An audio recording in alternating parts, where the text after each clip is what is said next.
to do a fermata over a whole rest, you have to first change the whole rest to a default whole rest, as opposed to a real whole rest. Yeah. It's so dumb. It doesn't make, you have to go in the plugins and do that. It's like, and every patch, they never fix it. There's probably like a legitimate reason to need both, but I haven't needed that. It's software bloat. It's just like people patching software and then more people patching software on top of that. And then it's just like, now we're just, anyways, I don't know if this is actually going into the actual thing or if I should like start the actual podcast proper. So I will. Hello. And again, welcome to Bit Def. I'm Santiago Ramones. Around me clockwise is I'm Megan Prather. Chris Prather. Kenneth Woods. And yeah, I'm glad to have you here. You all composed, wrote, partook in the creation of No Justice, No Peace. So I guess to start with, what is No Justice, No Peace? Yeah, so No Justice, No Peace is an opera that engages with the effects of police brutality in America, and specifically through a fictional family that lives in Oklahoma. Sweet. Why opera? So opera is just a great art form for allowing the audience to see characters specifically expressing emotions and communicating that in a really dramatic and effective way, and for presenting that kind of story. And then combining that with music, it's really effective, and I think allows the audience to connect deeper with the specific characters through that. I was also like at the like ground floor in a way, in that like whenever it was a 10-minute thing, that was like the round of the oh gosh, now I'm blanking on the name. Who hosts the Opera on Tap? There it is. Okay. We all realized it together. I was on that round of short operas with your guys's as well. And so it was cool to see it transform into the full thing. So I guess why? I mean, like, we know this is an important topic, but why do this? Anyone? Well, I mean, I feel like Chris should answer, because he did start it as a 10-minute opera. So, you know, he can go off on why he did it and then why he wanted to make it longer. We came along down the road. Yeah. Yeah. Well, I guess just a little bit how it started. Of course, you mentioned the 10-minute opera festival. And then from there, I had the idea I wanted to expand it, and of course I always wanted to do a 90-minute version of it, or at least a one-act full version of the story from the beginning was always the idea. So the 10-minute way was a way to kind of get some ideas down and a little draft of what the story could be. And then always knowing that I wanted to bring people in to expand it. And that ended up being, of course, Megan and Ray to do that. Now, what was the question? Why? Why? Well, I mean, we started in 2020, so it was kind of like, I mean, we all kind of know what was going on with the pandemic, and also, you know, the Floyd stuff started happening at that time too. And I think that definitely gave us a push to kind of just get something like this out there going. And yeah, I mean, it's always relevant. It's been relevant for like a long time. So I don't know if we can cuss or anything, but almost did. You can say whatever you want here. But yeah, it was needed for a long time, especially somewhere here in Oklahoma, because we have a lot of injustices and things going on here that kind of just gets overlooked. So yeah, let's go ahead. Chris brought us on. Yeah. Prior to, I come from the journalism world, like I mentioned before this, and you see it every single day, all the news stories in Oklahoma City specifically. I mean, you don't even have to look nationwide for just the horrors of what's happening. I mean, at the hands of the police. We saw it with Benny Edwards and 2021, Stavian Rodriguez. And the names just keep lining up, even in our state. So a relevant topic. And there's also an article, I think it's the Lancet. They released a study that showed Oklahoma has the highest rate of deaths by officers per capita. But another thing with why I think is we want to, I guess the whole goal with this is we want to build empathy for the victims of these things. And you can kind of see that with the way we took the media being portrayed throughout the opera, is that they tend, it kind of pits people against each other, us and them, when we fail to see the actual human pull to it. So I think that's another thing we want to do, is we want to show the humanity of the situations that are lost. Yeah. I mean, another part that like No Justice, No Peace does is that you do see the conflict even on the police officer side. So I guess tell me a bit about, I guess, deciding to include that, or was it always like a part of that? I think that it's a good way when you include kind of the human emotions that on both sides, to not shut people down completely in the conversation and discussion. I don't know, I guess, how to... When you allow everyone's kind of side and situation to be explored, then maybe people who might not be willing to listen to you at all or listen to your argument, they might be more receptive because they see like, oh, hey, you're going to explore an array of sides of this, I guess, instead of just what they might perceive as just one side. I don't know if that... Yeah, I mean, we definitely wanted to like not just be so one-sided. You know, a lot of people may feel that it is, but I mean, we do believe that there are, you know, some cops who like feel like they got it in them to do the right things when it comes to right situations and things like that. And we didn't want to be so what's the word I'm looking for? Predictable with our opera. And like, I mean, you see No Justice, No Peace. And I think we had like a few comments and people just kind of like thinking it was just going to be one-sided and like we're just going to hate cops and things like that. But we didn't want it to be that way. And we weren't easy on the cops at all, I feel like, in the whole thing anyway. But, you know, we kind of showed some empathy on their end too, but still let it be known that, you know, it's still hard out here, still tough. I remember that. Oh, I'm sorry. No, no. I was just saying, I remember that being a really tricky, as we were writing, a really tricky line to walk of making, we don't want to feel like we're not doing justice for the experience of victims of police brutality.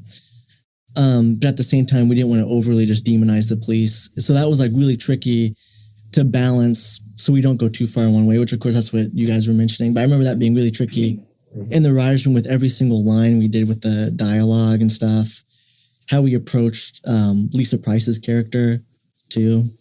I think also when these stories are in the news, with the conversation, the proverbial, the good cop, you know, what about the good cops? That's always the thing that supporters of police are going to bring up and say. So we kind of also wanted to make sure we explored like that argument of, well, what about the good cops out there?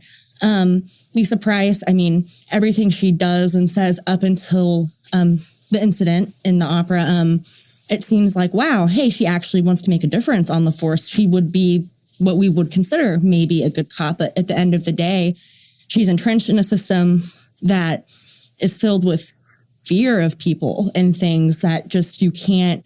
So even though we think she's going to be the good cop, she could be, it is never going to happen in the system that we have of policing. Yeah, because you always ask yourself, like, you know, they say there are good cops, but then we're like, where are they at in these situations, you know? So I want to show, like, yeah, you know, she's a good cop, but when it came down to the heat of the moment, she still kind of chose a side. Mm-hmm.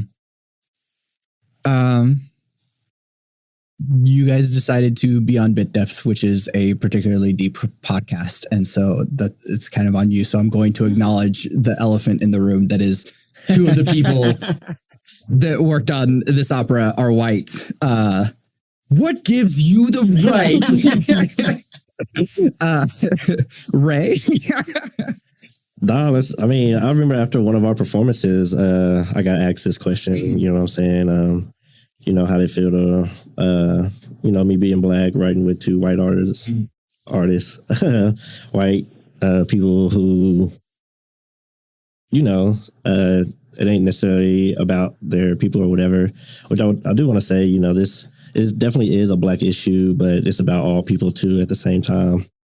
But for that, in general, it's just like everybody goes through tragedy. You know, everybody goes through death. Everybody has family. Everybody can kind of understand that. And, you know, Chris and Megan never ever came off as if they knew what Black people go through and they knew like our situations and things like that. You know what I'm saying? They literally just see an issue and want to take care of it or handle or try to, you know what I'm saying? So it's just like, what do you say to people who can do something and want to? And I know, Chris had a bunch of concerns about this, you know, taking up space, you know, that maybe a Black composer could do or this and that. But I don't know. I commend them for doing it and us wanting to do it. And man, we never argued, you know. I love Black people when I fight for Black people. And there was never a moment when we were sitting here writing where, you know, I felt like that was being disrespected or anything like that. You know what I'm saying? Like, we really like built off of each other's ideas and, you know, it was good. Yeah. All right. Now you guys. I think that, there's a lot of experiences we're never going to understand at all. And I think when I can't write from a perspective, I can write from the things I do know and understand, which is so much of the story. Like there's aspects of the important family love and loving your family and caring about your community and things like that. So I think even if there's certain parts of things. Yeah. I mean, might not have contributed well to a lot of some of the conversations, but I think you can write from what you know and parts where you're just like, oh no, I don't know where to go from here. You go to those basics of, okay, well, I can imagine what it's like to just lose someone in my family. I can imagine what it's like to, just love someone so much, a mother loving their son, things like that. From what I've seen in my family, how my mom loves us, how I think we kind of pulled all elements of like our moms into this for that character, and like just different things we do know. You know, I don't know. That was kind of rambling. Yeah.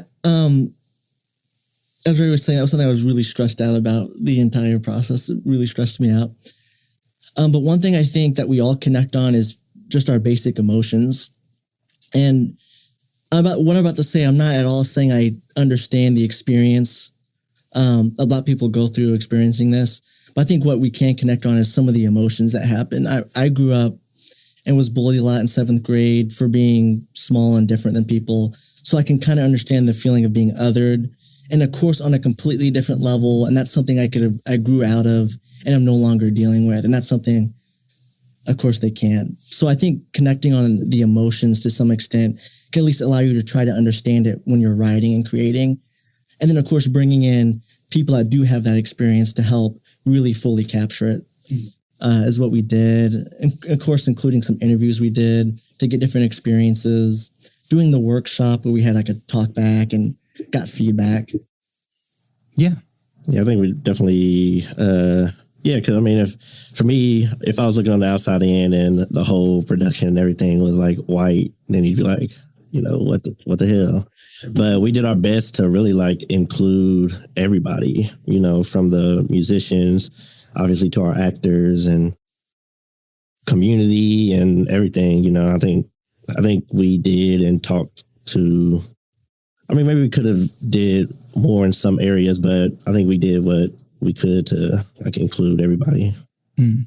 Tell me a bit about those interviews that you did, and like, it's great that you are that you did expand beyond yourself and just drew on the experience of other people rather than just like, well, this is kind of my understanding. So like, who did you reach out to, and tell me about what that was like?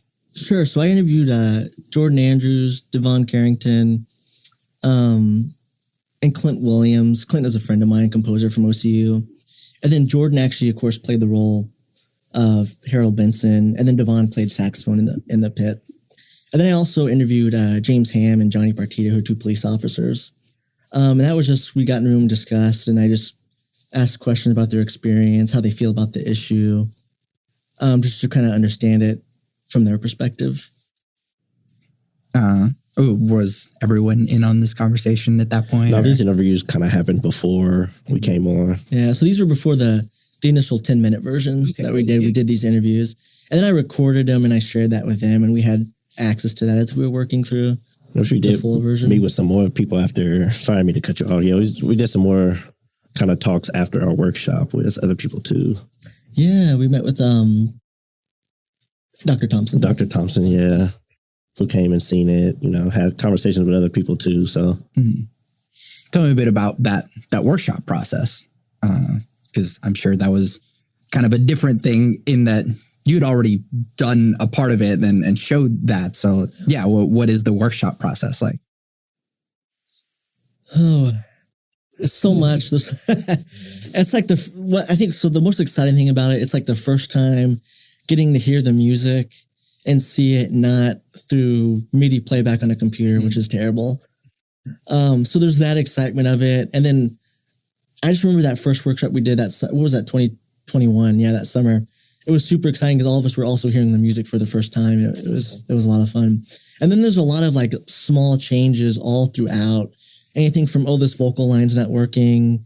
I can't understand this word because the composer was dumb and he wrote a syllable above the staff that you can't understand. So then like dropping it and moving stuff and all that stuff's like really quick changes on the fly.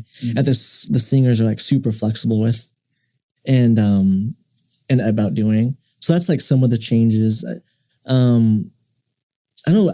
I wasn't actually in it. What was it like? What did you guys do with, because I wasn't in there for the dialogue. We had 2 different setups. So Allie, who was our music director, she was rehearsing music with the singers. And then while we were rehearsing music with them, the other cast members were with Shay, who was our director, working on like some acting and line stuff. But I wasn't in there for that. What did you guys? That experience was really cool too, because then everybody was kind of getting more into their characters, how to say things. And it also helped us realize that, we kind of needed to dig deeper into who our characters are. And so even after we did our performance, that was one of our huge things that we did was like, come up with like, how did each of our characters grow up and what they did and how they got to where they are today so that our actors can get more into their roles and things like that. So I think that part of it helped. And I was in there to be able to be like, you kind of have this emotion more and saying it, because those roles weren't that easy to play, but we did get some really good performers who like killed their roles for sure. Lorenzo, Kayla, Alexandria. Yeah. Jacob. Elena. Yeah, shout out. Yeah. Best people to work with. It was a good opportunity to rework dialogue too, making it more natural for them, kind of how they would, how they would say it. It was great. Just everyone provided so much, and it didn't feel like anyone was too shy to like hold back stuff too, and kind of, or tell us like why they're doing things a certain way, and then giving us like, oh, hey, hadn't considered it that way. So it was a really cool collaborative process. One of the biggest changes that I remember was there was an addition of an entire new song from the workshop version to the version that you saw and that we did in 2022. Mm-hmm. And so one of the biggest pieces of feedback we got during that was, one, it was kind of a mix of things. So it was that Chloe felt really aloof and not really personable because, of course, from that version, she doesn't really have a duet or aria until right before the end of the show, like an hour into it. Real quick, who is Chloe? Oh, yeah. The mom. We were not introducing any of these characters. Like, everyone knows who they are. Should we do like a quick like plot rundown or something? Well, finish your thought. We'll get there. Yeah, sure. So Chloe is, she's the mother. And it felt like she was aloof and people weren't really seeing the connection and caring for the connection between her and her son and, of course, the husband, Harold. So that was one of the additions we had was, maybe we need to add another song. And then we eventually honed in on like the idea of what that song needed to be, which was a piece of advice that's kind of lighthearted and funny coming from a mother to a son in a situation. And then that song kind of came out of that. And one of the experience that we all experienced was like maybe going shopping for clothes with your mom and get the shoes bigger so it'll last long. so create some like nice comic relief in the plot right before a really big dramatic moment happens. Also kind of delaying what you're expecting to happen too, and then creating a nice moment to build her character more and see more into who she is. Yeah. Yeah. The workshop definitely helped us broaden everything. Like our dialogue and stuff was a lot thinner than what we ended up with, just getting feedback. And I will say a lot of people, like, I think maybe we had like a couple maybe negative comments, but not really, like we more of added things versus like taking things away. So, yeah. Yeah. Sure. Let's do this. Let's do a little bit of the plot breakdown so that people can understand a bit more of the context before I ask even more about it. Oh. Writers. Okay. So, keepers of the plot. It follows a family. Harold Benson, he is the father. His son Anthony Benson. They're still grieving and kind of processing and going through the loss of Chloe, who is the matriarch of their family. It's mom, wife, and then you kind of he's about to graduate, go to college. It's like just a really happy time, and then you follow them along those series of events that happen. Then on the other end, there's Officer Price, and she is celebrating her. She's grieving the loss of her father and kind of going over her time on the force and stuff and contemplating if she's the officer she wants to be and everything. So there's kind of that internal, if she's living up to her father's, I guess, expectations and everything like that. So that's kind of, is there anything else kind of? The other officer. And the other officer too. He's her partner. What's his name again? I lost his name. Officer Evans. Yeah, Officer Evans, right. Yeah, and he kind of plays more of the like, back the blue, kind of heavy type. And, she's the one who kind of plays more of the role of wanting to do really good. And then we have a therapist that, that they kind of go and see. Mm-hmm. Kind of the median between both parties, kind of. Yeah, Harold's going to therapy to get he's working through his wife, trauma with that. And then Officer Price is ends up going to therapy as well after the incident occurs where, It's hard not to say, it's hard to talk about too much without giving like sure away. Yeah, I mean, that's a good enough thing to allow people to check it out. So I guess going from the point of the starting point of here's a 10-minute opera, we're kind of, it is kind of a different medium in itself. Like, I think working in song versus working in long form, you have to put a lot more meaning into the smaller amount that you have to work with. And so how did you work on the process of expanding this kind of complete story feeling in itself of the 10-minute opera out to the full 90 minutes? Yeah, so I think what was good about the songs from the 10-minute one is those could easily fit as pieces of part of a larger story without it feeling like weird in any place. So those were really easy to kind of move where we went. So then we came up with a bunch of different like versions of what the plot layout could look like. And eventually that came to how we were going to weave Chloe into this. And the idea of her being kind of like a ghostly figure or like them thinking about her eventually cropped up somewhere and became an idea.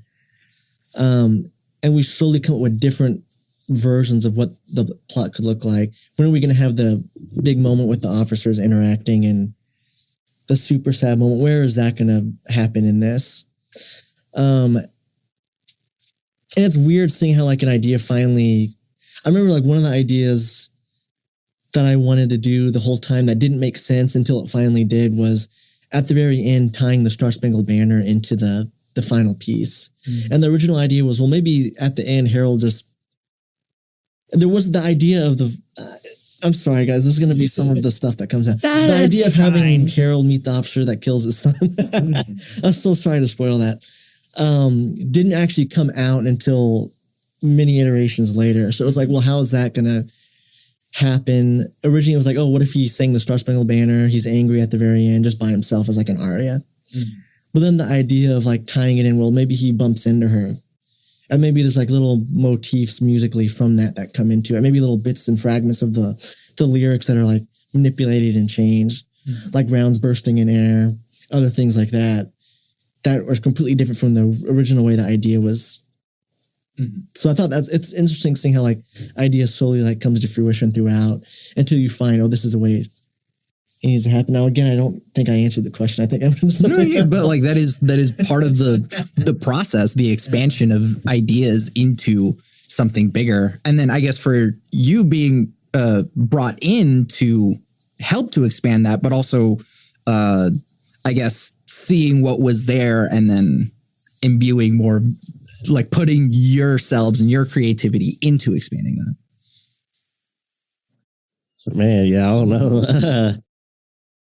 Because I mean, we started writing it in 2020, so man, there's a lot that kind of just like went away, and like the memory of like everything we really was just coming up with, and it was so much too. But I think from what he already had, and us kind of just coming up with the plot, and you know how is this going to start? You know, with I guess we can kind of talk. We've already performed it, you know what I'm saying? So I guess we can kind of talk about it. It's on YouTube. At least for the people. Yeah, it's on YouTube. And, you know, it's for the people who have seen it, maybe want to hear more deeper meaning behind everything. But yeah. Yeah, I never thought I'd ever do something like this. So it was kind of cool to kind of just put my thoughts from what I've seen happening in the past years into this. And you know, it was really cool focusing on the family and digging into that and kind of thinking about my own family and just my own people and, you know, how they would interact with each other and how they would interact with the police. And yeah. And sorry, one other quick thing I just remembered is as we came up with the structure, we like also plotted out the parts that we would have certain songs and kind of what the songs needed to communicate specifically. And then from there, we wrote down, oh, here's like the tone or like the idea, the nugget of what the song's supposed to be about. Which like, for example, the song we added being about building the relationship between Chloe and Anthony. So that was another thing that helped us focus in and then start brainstorming specifically on each song. For the 10-minute, Chris worked with actually Olivia Wells she helped with the libretto at that point, and they just laid the groundwork so perfectly that it was so easy to go in and kind of just do like, you kind of have your major plot point, your major thoughts, and then you can do paths like around to just kind of connect everything and make you feel for the characters and really like, yeah, what's average family, you know, and expanding upon that. And so I don't know. I just want to give a shout out to Olivia too, that she put such that she did such a great job. Oh my goodness, on all that. The 10-minute version libretto was just incredible. Yes, it's also a lot of work to just put on an opera. Like it's so much stuff, so many moving parts, so many moving pieces. So tell me a bit of like yes, you've expanded it, but then like having it performed, having it seen, having it recorded, and all of that.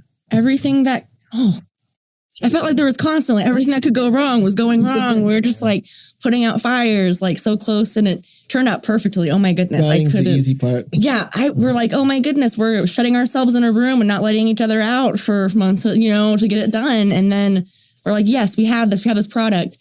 And then there's a whole nother mountain you have to climb of finding a venue to perform it at. And then, getting people interested in it and finding a way to convey it to everyone, and working with musicians and working with actors. And it was a really great, an opera on tap. Oh my gosh. Danielle Harrington and Rory Behrens, were such lifesavers and keeping us calm and like really showing us kind of what directions to go and kind of how to do all this stuff that I don't think we've ever really done before, like venue finding and like just fundraising. And to kind of set that up as, not to interrupt, but just to set up as you continue. After we wrote it, we had no one to help us actually produce it and put it on. Of course, our background's not in theater. Mm-hmm. So that's when we reached out to Danielle and Opera on Tap, knowing that they've done this before with the 10-Minute Opera Festival we talked about. And that's kind of how we kind of got connected with them. Yeah. And then they, writing grants, looking for people to give us some money, because how much did it cost to do it?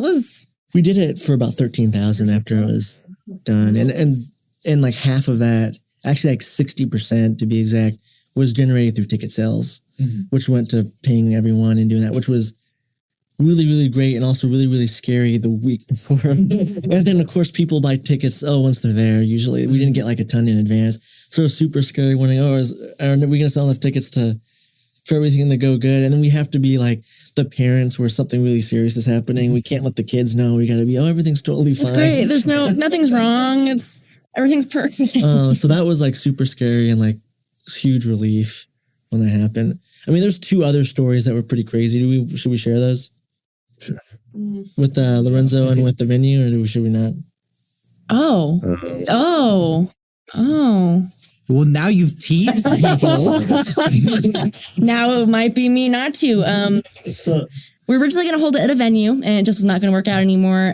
We learned that the space was not going to have air conditioning in it. A lot of expensive instruments, a lot of singers, a lot of hot lights, just things that we were like, oh my goodness, this can't be. It's going to be June, it's going to be 90 degrees. So it was like a month before or something like that. We were made aware, and we had to reach out to all these different venues that wanted to charge thousands of dollars for, and then the Yale Theater ended up working with us, and they were fantastic.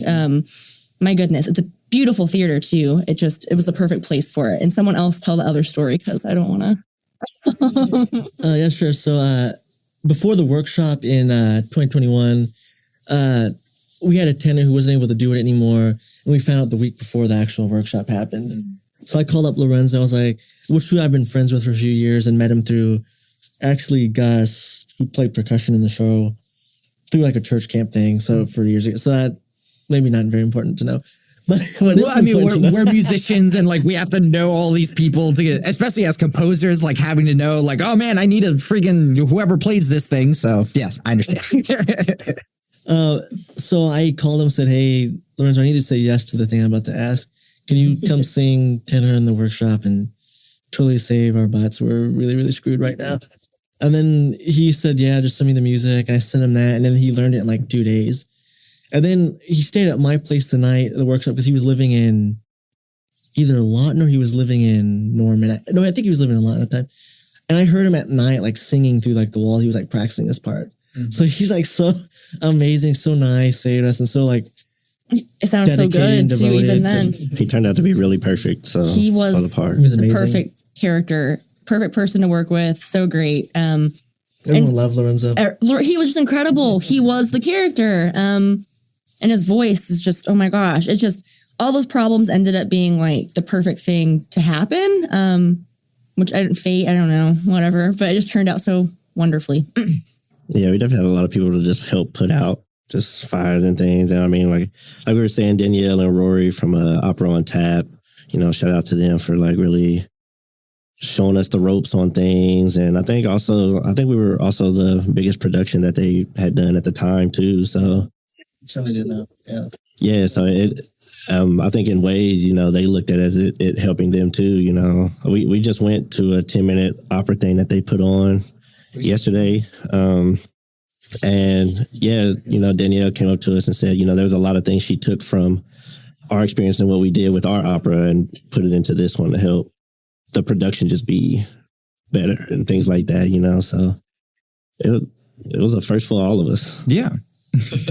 It is a difficult thing to like try and justify making art in Oklahoma, it seems. in this economy. In this economy, but also just like in Oklahoma in particular, because it like we're not exactly known for having the arts. We're known for having oil. So like I guess, what did it take to get people to show up and have it be known that it was happening?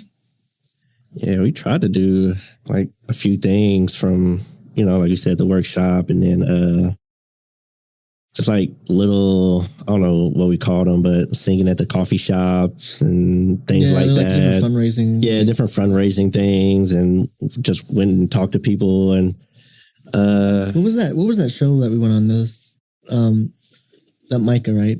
Oh yeah, man, I can't remember what. I think it was The Spy. Yeah, it was called The Spy and the FM, the radio that she had like a Micah from Tower Theater. She had like an hour thing, and she had us talk to them. And there was a couple of interviews we did. Got out there. We went on the UCO, their music radio. Yeah, and it was just a lot of groundwork, a lot of flyers put out.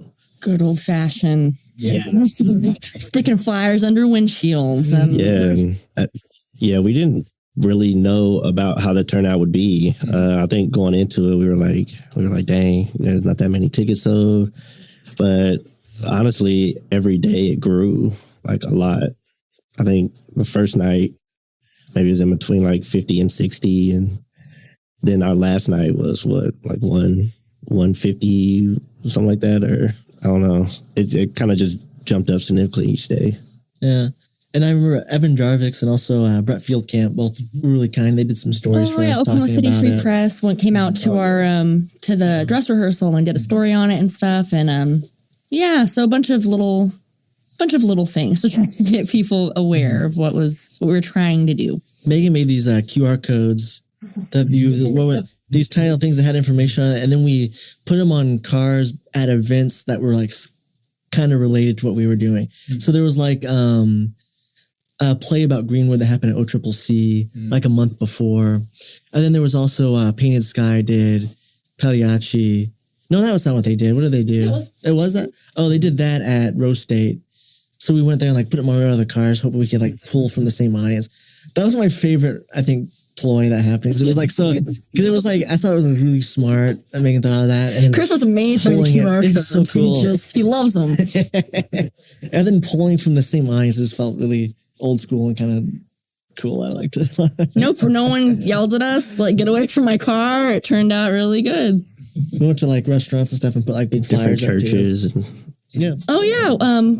Unitarian Church. We spoke there. So see, like so many things. Like I think part of my brain, like I don't know what happened. It just like froze and then deleted like so much stuff that happened during this process. It's like we had to cast out a net, expecting to get 3 people from here, 5 from here, 10 from there, and it was like that for not only the marketing to get people in, but also the fundraising, trying to get as much money as you can from so many different places. And you feel bad because you're always asking people for money. And you're just like, I'm sorry, and then just get people to bring other people.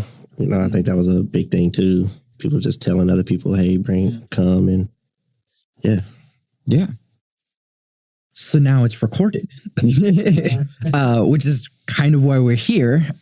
So tell me about the process of recording it and then having it be put out there for people to stream. Yeah, so I need to say a huge thanks to Patrick, Colin, and Christina Giacona. They have a company, Onyx Lane. And I've been lucky to get to work with them too on some different things. But they were so kind. They're the reason we were able to get the recording. When we started doing our fundraising, it came time. We didn't have enough money to be able to pay for the actual recording cost anymore at that point, but we had everything else covered. So they totally offered to volunteer their time to help it so we could still capture the recording. So without them, we would not have the recording. And so they've been so amazing, helping with the actual like recording during the nights of the shows, and then mixing and then mastering the audio, which we're going to release soon. Yeah. What's it been like?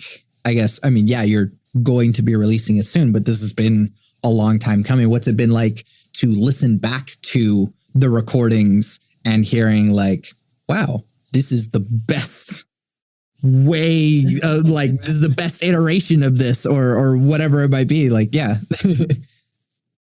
Oh, it's really, I feel like this is like, I was so excited. Like, this is like, it's like the best recording of my stuff I've ever been able to get, which I was so excited with from that perspective. And then it was like, we recorded across 3 days. So we were able to like splice in like the best moments from all 3 days, which was really nice to do. And tempos are pretty consistent. So we were able to like get all that to happen.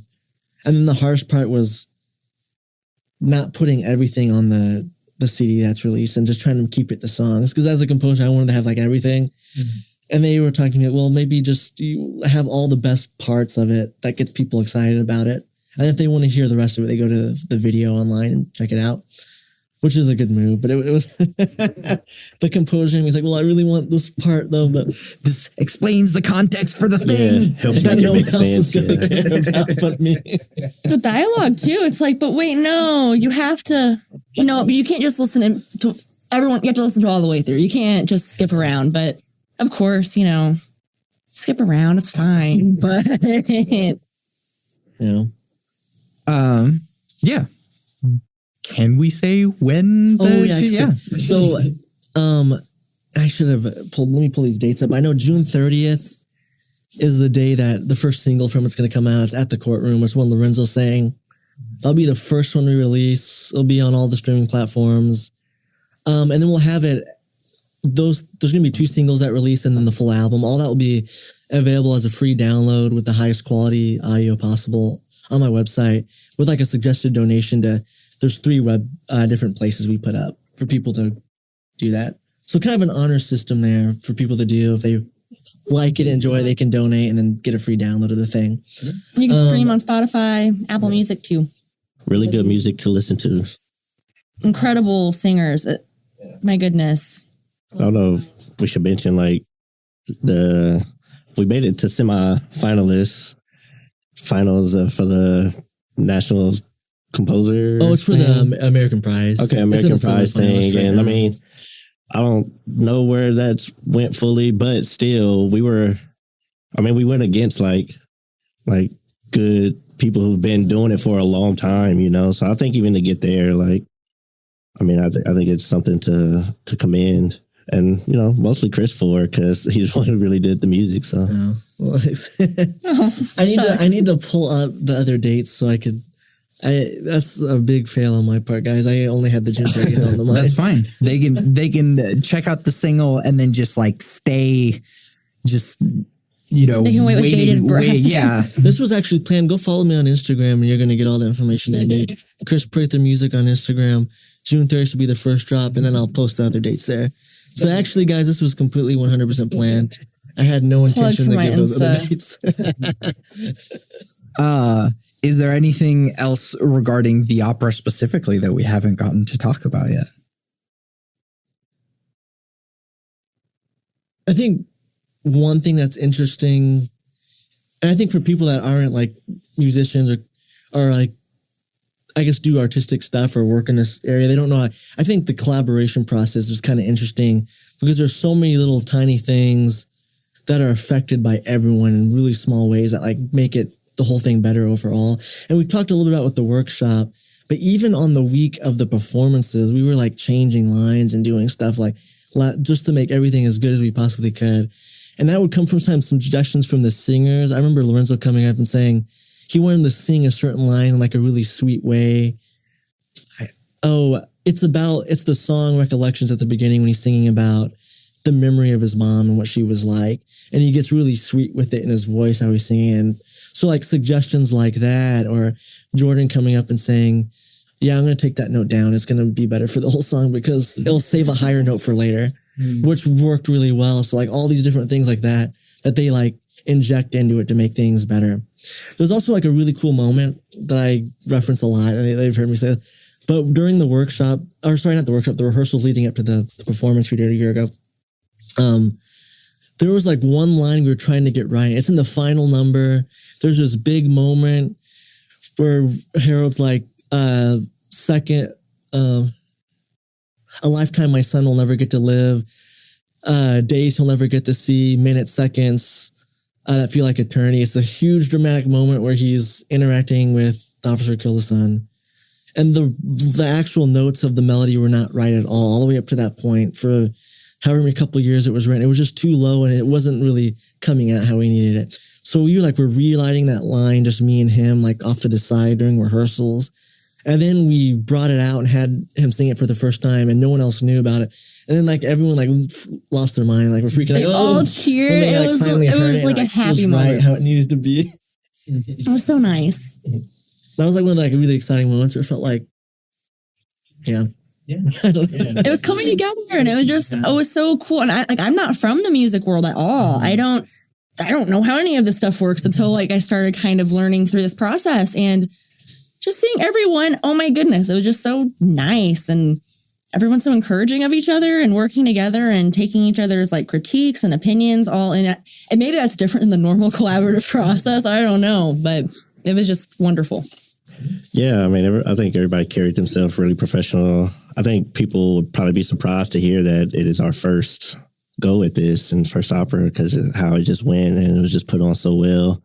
And I think another thing to mention is after every performance except our last one, we had talkbacks afterwards where, we wanted to know the people who watched it, what they thought of it, and they could ask us questions and all that types of stuff. And, we really got deep in those conversations too. So, that was something we really cared about wanting to do. So we knew the thoughts of the audience after seeing it.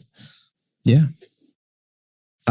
Stepping a little bit outside of necessarily the opera itself, but more so the subject matter, in that I guess I'll be asking each of you individually of what has been your perspective and the way that you have seen or experienced police brutality, or maybe racial profiling or prejudice or whatever that might be. How has that been your experience in your own life that informed how you went into this, but then also now that you have done it, how that has changed your perspective? I know that's a really long, winding question, but yeah.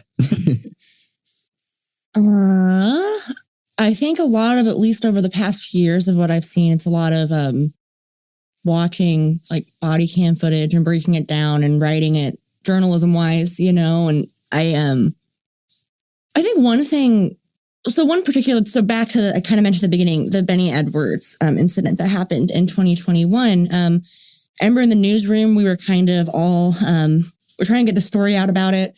My boss was having me watch body cam footage, and you're watching it over and over, and he wants you to take timestamps of each moment something notable happens.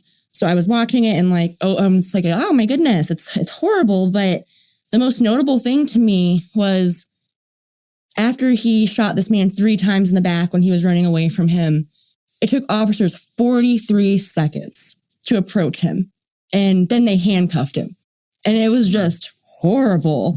And I don't know, that kind of, oh my goodness, that kind of helped light some fire in there, I think. And those things and seeing it over and over again, it kind of helped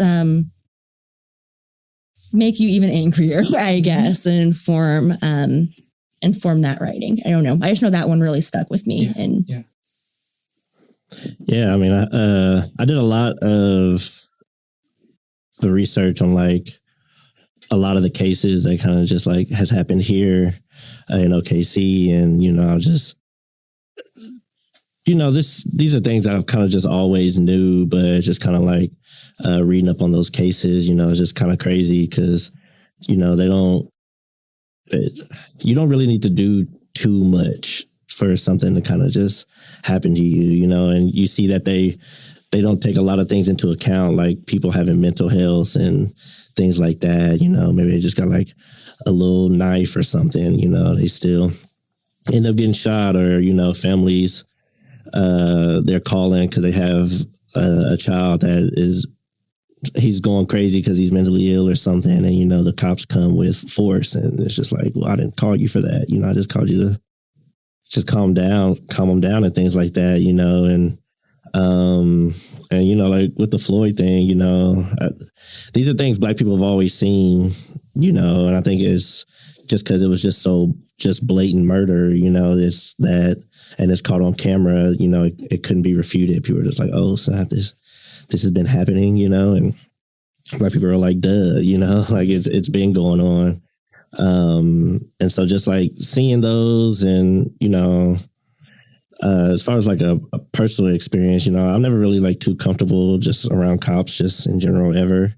I have been, pulled over before, and, I remember one incident, the moment I rolled the window down, the cop was just like, don't worry, we're not going to hang you, sort of thing. It was like his first words. And I'm just like, oh, well, I didn't think that until you just said it now. You know what I'm saying? And sometimes they do that. They just like say things and not realizing what they're saying. And they're just like overly aggressive just in situations. And I don't know. And even since our opera, we've still been having things have still been going on. So it's tough to have like good thoughts on it being fixed in the future. Because we don't really like know how. I think it kind of comes with like our police, like getting just more in tune, maybe even with our youth and in schools and being more with our community and things like that. Yeah, I ain't trying to ramble too much, but yeah. Please. See, I remember one thing that stood out to me, and this wasn't a police brutality instance necessarily, but it was Latasha Harlan's. And she was trying to buy orange juice at a store, and then she was shot by the store owner. And then she wasn't convicted at all, the person who did it, the woman who shot her. And that was one of the events that led to the riots that happened in LA. But that one just horrified me so much just because of a child being killed. It's so horrible. And what really bothers me the most is that people lose sight of that aspect of it, that there's children. These are people who were once children that are now being killed. And there's people that just completely disregard it and feel like their lives don't have any value or matter at all. And then that feeling of absolute hopelessness, that suffocating hopelessness that you can't change it or do anything to make things better. And you can't even protect your own family. That thing horrifies me the most about it. And I'm sorry, because that wasn't really good. But that's like, about it is what horrifies me the most. Yeah. And that it's still a problem with it that can't be solved, that hopelessness that it can't change. Yeah, because I think people like always, ask, when an incident, they're like, oh, well, what did that person do? You know what I'm saying? And I think the very first question, and when we did our talkbacks after the first showing, a lady asked, because at the end we put like how many people have been shot since we've been like writing it and or been killed or whatever by police brutality. And, she was like, oh, well, how many of those were justified? And it's just like, our definition of justified is different from theirs.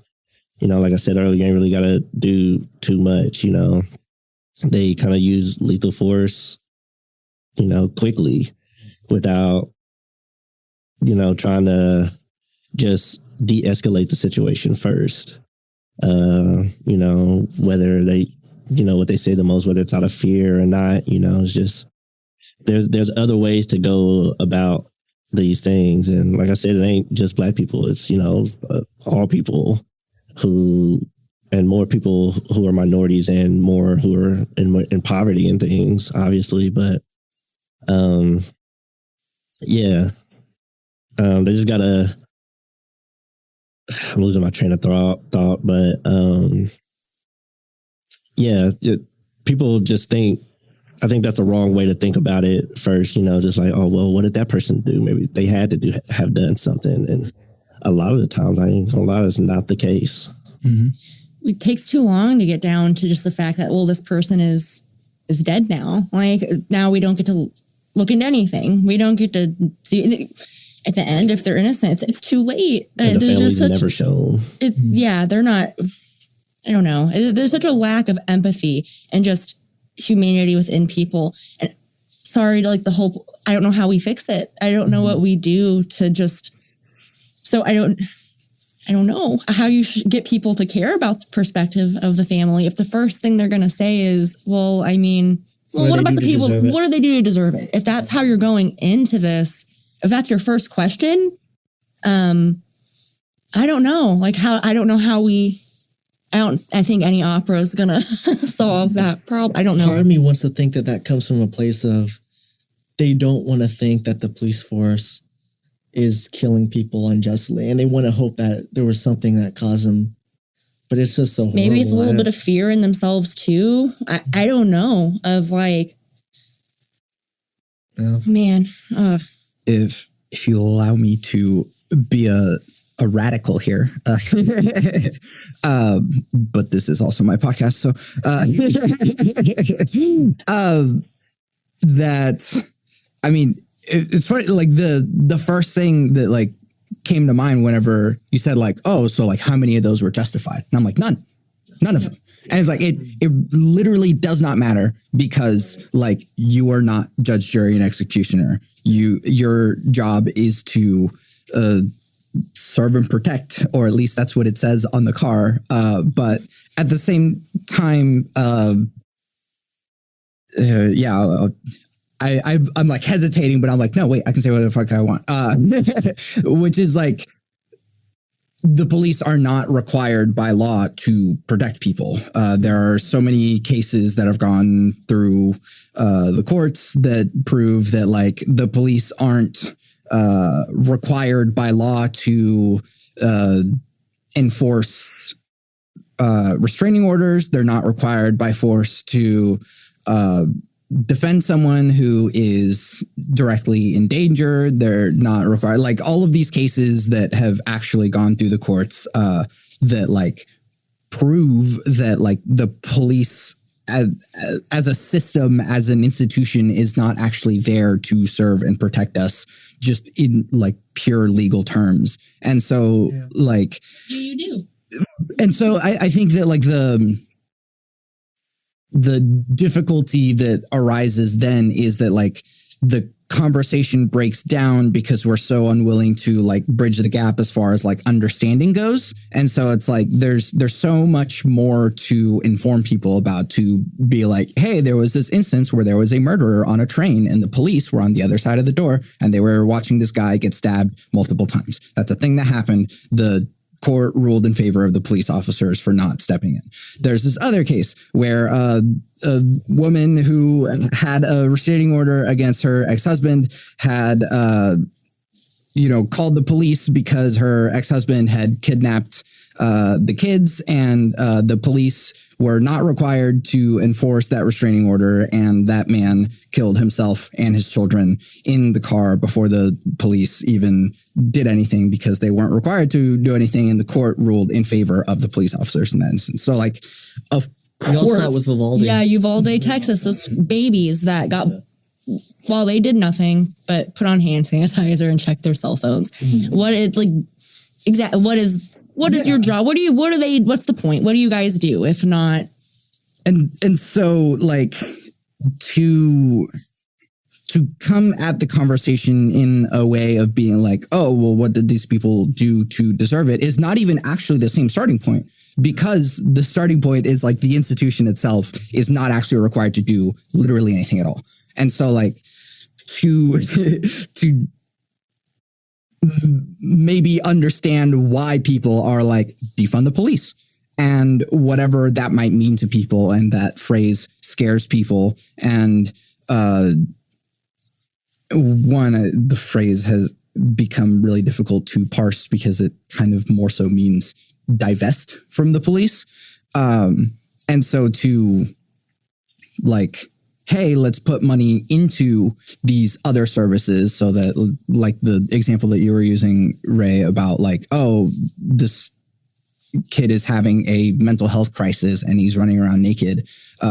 We don't necessarily need an armed person to come here to shoot him. We need someone that is able to de-escalate the situation. And like, we've seen that like giving more funding to police doesn't increase training in that instance because they just continue to escalate with their militarization. And so like, isn't the Oklahoma City Police Department like one of the highest funded police departments in the United States? Like it's not like giving them more money is going to make them better police officers. We already tried that. Yeah. And so like, it's hard to look at that subject and be like, we've been doing the same thing over and over again. We are tired of doing the same thing over and over again and seeing the same results. And so, yeah, it's no wonder people are going like, maybe we should put money in other things that aren't the police. Agreed. The problem living in Oklahoma is the people who are delegating the money to things other than, so we have 866 for mental health, isn't that? Mm-hmm. But police still are sometimes responding to these calls and everything. So it's just, we need to get other people in office who are going to, vote for funds going to where they need to go and not just continuing to bloat our police budget so we can have like Humvees that park in front of elementary schools to keep those kids in line, I guess. Yeah. One of the reasons it's so hard to get accountability too, there's that Graham versus Connor Supreme Court ruling, and it was 1989. That makes it where you have to think about the officer's mindset in this split second when they made the decision to use deadly force, lethal force. Mm-hmm. So in that moment, did it seem reasonable? You can't think about any of the actions or any of their decision making up to it. Did they do anything to de-escalate the situation? No, it doesn't matter if they caused it. Just in that one moment, did it seem reasonable that the officer made that decision? Mm-hmm. And that's why they all say, oh, I fear for my life. And they can keep saying that because of that ruling protects them. I don't know if you were. Oh, yeah. No, I mean, I don't know. When people hear defund the police, they think we're trying to get rid of police. And that's like not the case. You know what I'm saying? Like, I feel like we do need police officers, but it's just like one, they need better training. Like, two, we need more examples made of the ones who do things that, they aren't supposed to be doing. I think police, something happens and all they're trying to do is protect their integrity, and they want to not look bad and stuff. And they put officers on administrative leave and things like that. And maybe they get their jobs back later or work for a different police force somewhere. You know what I'm saying? Like, doctors don't get opportunities to mess up. They lose their license. These other serious jobs, that people do, they lose their practices when things happen. And I feel like the same thing should happen to officers when, it's a police brutality situation. But a lot of the police brutality situations we feel like and that they definitely are, they don't see it that way. So that's why they kind of get off a lot. Yeah. I mean, even with George Floyd specifically, the police officer that had his knee on George Floyd's neck had a series of complaints against him and there was no action taken. And so like, it's not like we're not saying anything about it. And so of course, the title of the opera is No Justice, No Peace. If there is no justice for the people that are being killed at the hands of police brutality, then there will still be no peace. And so like the riot is the way that the unheard gets heard. And so like there won't be peace until we see justice. And it seems like there's no way to I have lost trust in the justice system in order to like make it feel like there is justice. And so, I know like it's not your responsibility as opera writers to give answers to this thing because like art is about sort of the further exploration of these things and these feelings and these experiences. And so like it's up to you as the viewer to figure out like, well, this is complicated. Thank you for helping me feel these emotions better. And now what can we do as a people together to create that change. Yeah, that's a good way to look at it, because it's like it's in the archive out there now that there's something out there you can see that shows you the family side, that this and that. So now it is up to the people to kind of go educate themselves and look at it and see how they feel, and hopefully it changes something in them. Maybe someone, and like with opera and fleshing out these characters, maybe someone will see themselves a little bit in some way, and maybe they'll see themselves, if they're a father, they'll see themselves in Harold's shoes. Maybe there'll be a line in there that's like, oh my goodness, like, oh, I said that to my kid, or, oh, the shoe shop, maybe there's something that will be that common thread of humanity that will at least get someone to put themselves in those shoes. Maybe if there's not even all those commonalities. I have a great story that goes with that from one of the people that came to the opera. So my pastor took a church van and took some of the people from my church where I direct the choir and everything. He took them to the opera to see the performance. And there was one person who is very conservative politically and super supportive of the police. And he came up to me next time I saw him in church after seeing the opera and told me that he was really moved and he hadn't even thought of this situation that way. Seeing the family that way more personally, what they were going through, he hadn't considered it that way. I thought that was like the perfect testament to what we want to do for people that may be on the fence or aren't willing to maybe see yet what the victims are going through. Yeah. Final thoughts. Thank you for letting me be on my soapbox. But yeah, any final thoughts or things to say about this thing or things to share? Please watch it on YouTube. Chris, you have the exact YouTube channel. Yeah, it's on my YouTube channel. I think if you type in one act opera, no justice, no peace, it'll pull right up. And you see the whole thing. And then it's going to be on Spotify, June 30th, a single release, and then the whole thing eventually. I have like a list. I just wanted to say thanks to everyone who was involved. Can I read off my very long list of everything? Let me find this now. Okay. So I'm just going to do all of them. So first to the cast, we had Jordan Andrews, Lorenzo Butler, Kayla Marshall, Alexandria Carmen, Jacob Velders, Elena Weinbender. Thanks to Jose Batty, he conducted everything. And another little fun random thing, I was a nervous wreck the whole week. Santiago as a composer, we all know like the nerves of like, oh God, it's totally out of my hands now. And it was a great lesson in trusting in other people to do what I asked them to do and not oh my gosh, yeah, trying to micromanage or do anything. So I twiddled my thumbs and walked around and paced in the back of the room while they did their jobs. He did. It made me nervous. So thanks to also Allie, who's the music director, pianist, Maria, Chaslin, Sophia, Cheyenne, Alexander, Sierra, Devon, Gus. Producers, we had Daniel Harrington, Megan, and Ray. Cheyenne was our director and did costumes. Rory.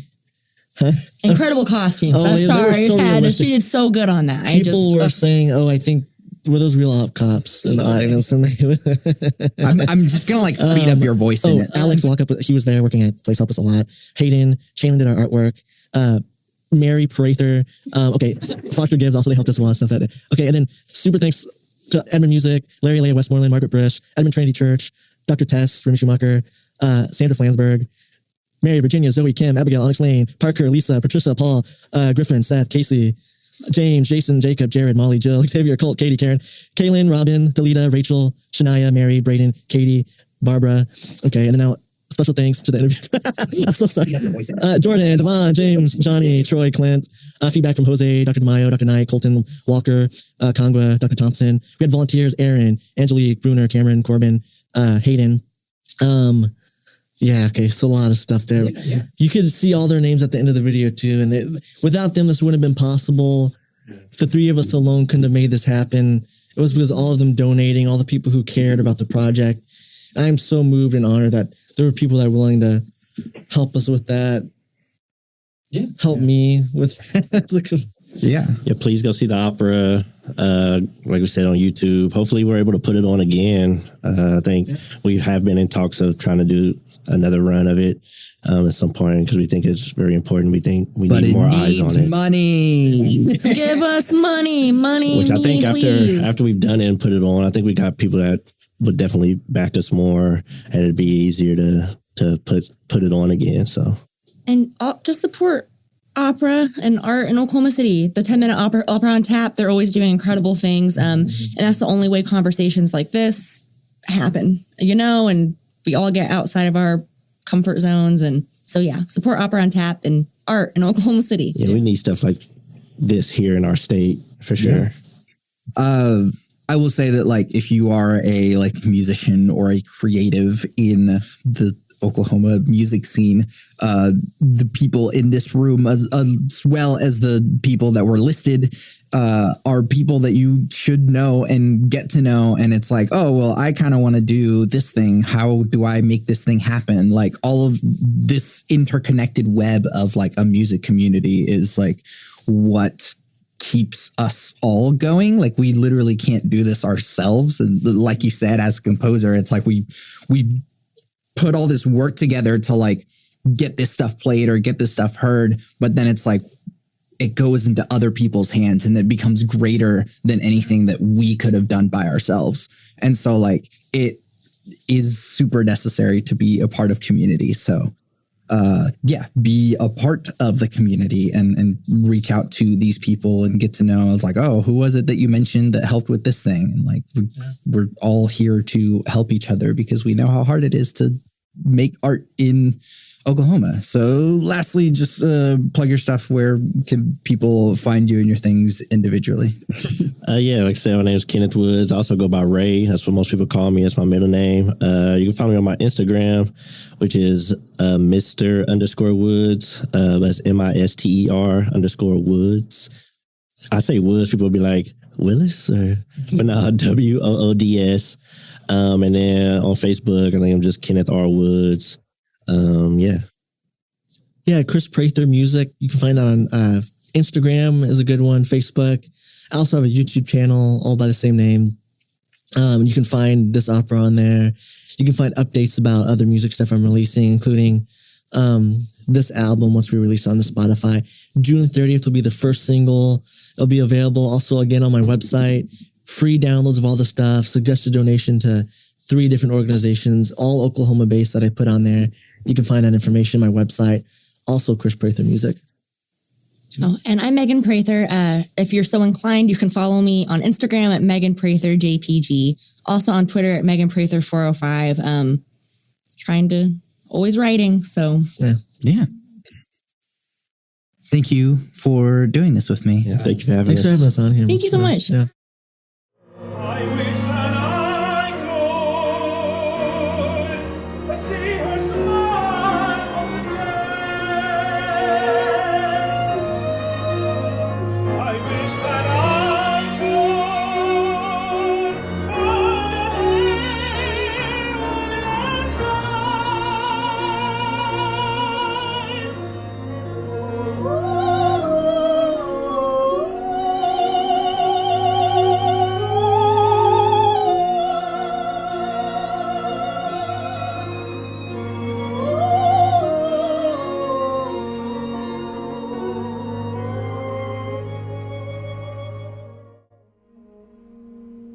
Our moment in the sun has never truly begun. They couldn't look me in the eye when they told me how my son died, taken from this world by the hands that were meant to protect us.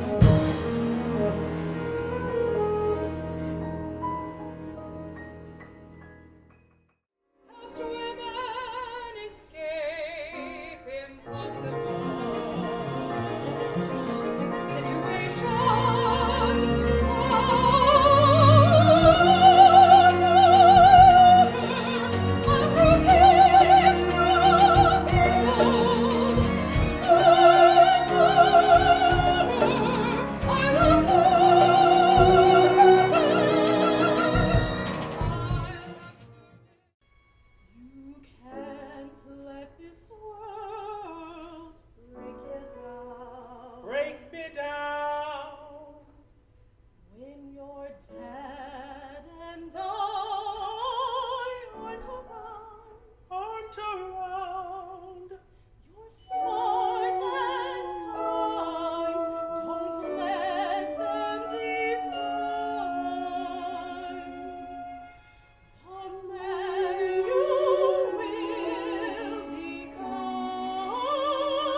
of lawyers grasping for anything at all, call their expert to the stand, building his profile, not as a man belonging to asking the sun, but as a predator stalking his prey, ready to extinguish their heroes' rays.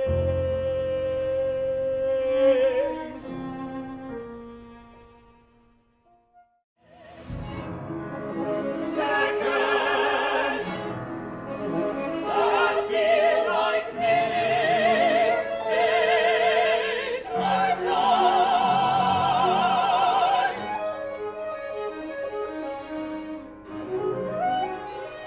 A lifetime, my son, will never get to live. Days will never get to see. Minutes, seconds that feel like eternity. Case after case, our people are killed.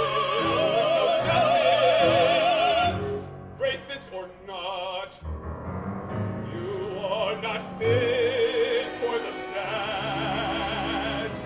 In our dreams, we can see there was no need for my son to die.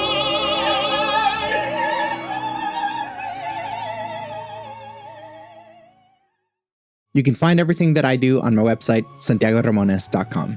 I make music and produce audio. The music you're hearing now is music I made. You can listen to official releases by Santiago Ramones on Spotify, Apple Music, and the other streaming places. Or you can support me directly by buying my music on Bandcamp. I'm working on Hypothetical, my first singer-songwriter album, so if you'd like to hear that at some point, I'm so close, I promise. There are lots of ways to support me on my website. There's a Discord server in which we discuss deep topics from the podcast, but it's also a community of beautiful human beings. All the links to these things are on my website, santiagoramones.com. Please take a moment to rate and review the podcast on Apple Podcasts if you listen there. It means a lot to me to hear what you have to say about it, and you're helping me without having to spend a single cent on me. I want to help the world have deeper conversations, so thank you for listening to and supporting Bit Depth. I was in the podcast with my 3 things. They shape my life philosophy. Those 3 things are: love never fails, it's going to be okay, I might be wrong. That's good.